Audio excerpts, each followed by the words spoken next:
अष्टावक्र जनक के दरबार में चले गए। जनक राजा को रात को आया था सपना क्या आया था, मैं भिखमंगा हो गया हूँ और भूख लगी है। बड़ी मुश्किल से ठीकरे में खिचड़ी मिली, खिचड़ी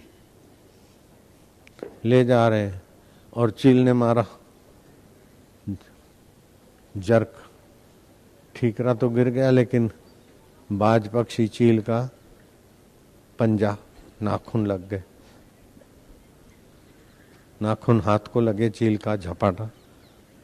हा, नींद खुल गई। नींद खुल गई तो दरिद्रता कहाँ थी, चील कहाँ गई, ठीकरा कहाँ गया, खिचड़ी कहाँ गई, भूख कहाँ गई। मैं तो इस राजमहल के शयनगार में सो रहा हूँ, सारी सुविधाएं हैं। मैंने ऐसा दुखद देखा, उस समय तो वही दुखी था।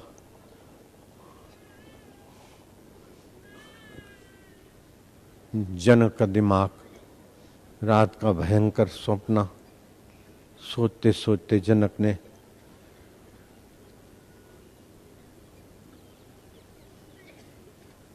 आपातकाल धर्म सभा योजना की, जिसको कहते हैं अंग्रेज लोग इमरजेंसी, आपातकालीन सभा का आयोजन किया। सभा का प्रश्न ये था, ये सच्चा कि वो सच्चा। पंडित व्याख्या करने लगे, विद्वान बाल की खाल उतारने लगे। व्याख्या करते करते एक दिन दो दिन बीतने लगे, लेकिन जनक के हृदय में संतोष नहीं हुआ। सही उत्तर कोई दे न पाया, ये सच्चा कि वो सच्चा। कोई कुछ बोले, कोई कुछ बोले। जितने थे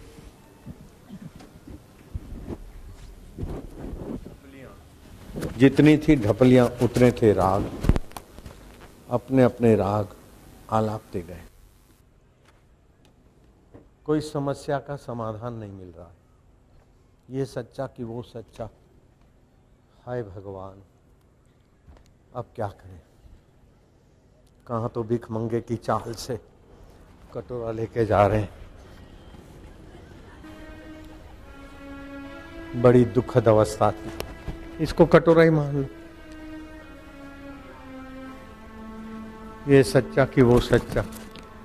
देखा था, ओहो, हाँ, इतनी बड़ी लठ भी बाज ने उसकी गिनती नहीं की, हाथ के कटोरे पर झपटा मारा था। जनक बैठा तो सिंहासन पर है, लेकिन दृश्य वही दिख रहा है।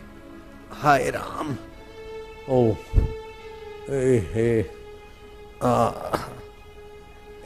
हरे। दूसरा दिन बीत गया, तीसरा दिन बीत गया। भूख लगी, खिचड़ी मिली है ठीकरे में, और ठीकरा हाथ में, और ले जा रहे। मारा झपटका बाज पक्षी ने। ठीकरा तो गिर गया, खिचड़ी तो नाली में बिखर गई। भूखा पेट, तरसती आंखें, कहराता दिल, और हाथ में बाज पक्षी के नाखून के पंजे की पीड़ा। आए आए, क्या प्रारब्ध, क्या दुर्भाग्य है। क्या भीखमंगों में भी गया बीता।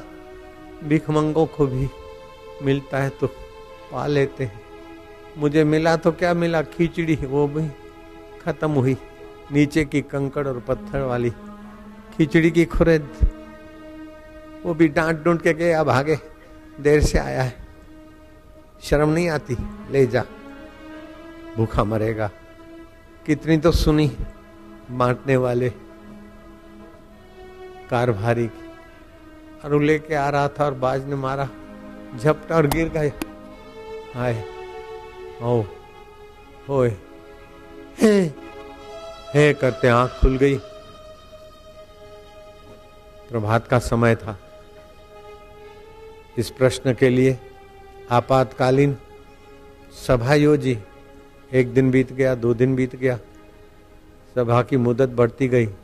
राजा जनक के एक सवाल का जवाब अभी नहीं आ रहा है। जनक का सवाल था, ये सच्चा कि वो सच्चा। अब क्या किया जाए? बात फैली बिजली की नाई, पूरे मिथिला में बात फैल गई कि जनक के सवाल का उत्तर कोई नहीं दे पा रहा है। जनक और सभा के लोग कई तर्क वितर्क करके प्रश्न का उत्तर जमा रहे, ढूंढ रहे, लेकिन जनक की आंखों में संतुष्टि नहीं, जनक के मन में शांति नहीं है, जनक की बुद्धि में ओहो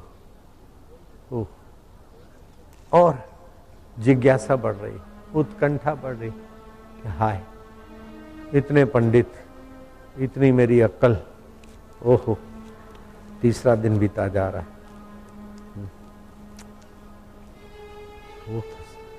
वो सच्चा था कि ये सब राजाधिराज महाराज अंदाता जनक महाराज की जय हो जी हजूरी कर रहे हैं, ये सच्चा है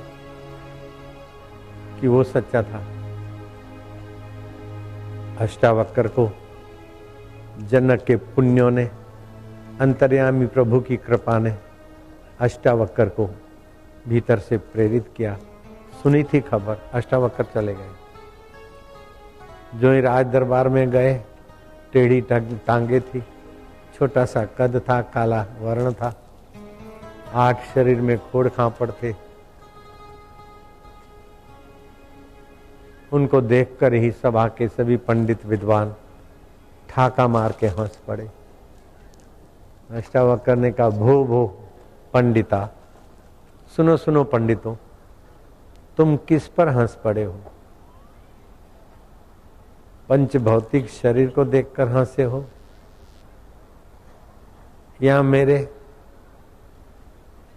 चित्त को, मन को, बुद्धि को देखकर हंसे हो, या ईश्वर की कृति पर हंसे हो, या मेरे स्वरूप को देखकर हंसते हो? मेरा स्वरूप तो जो तुम्हारा है नारायण का है, सारे ब्रह्मांडों का अंतरात्मा है, वो मेरा स्वरूप है।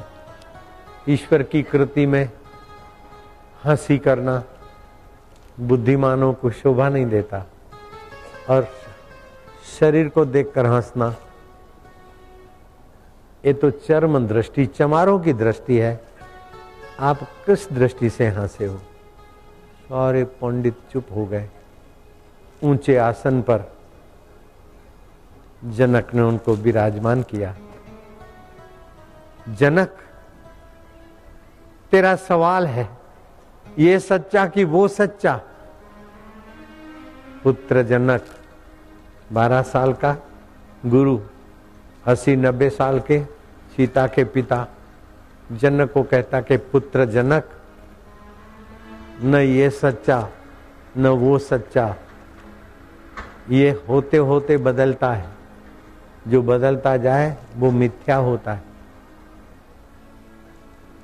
और वो भी बदल गया, न वो सच्चा न ये सच्चा, लेकिन उसको और इसको जो जानता है वो तू चैतन्य आत्मा सत्य है, अमर है, नित्य है, मुक्त है, शाश्वत है।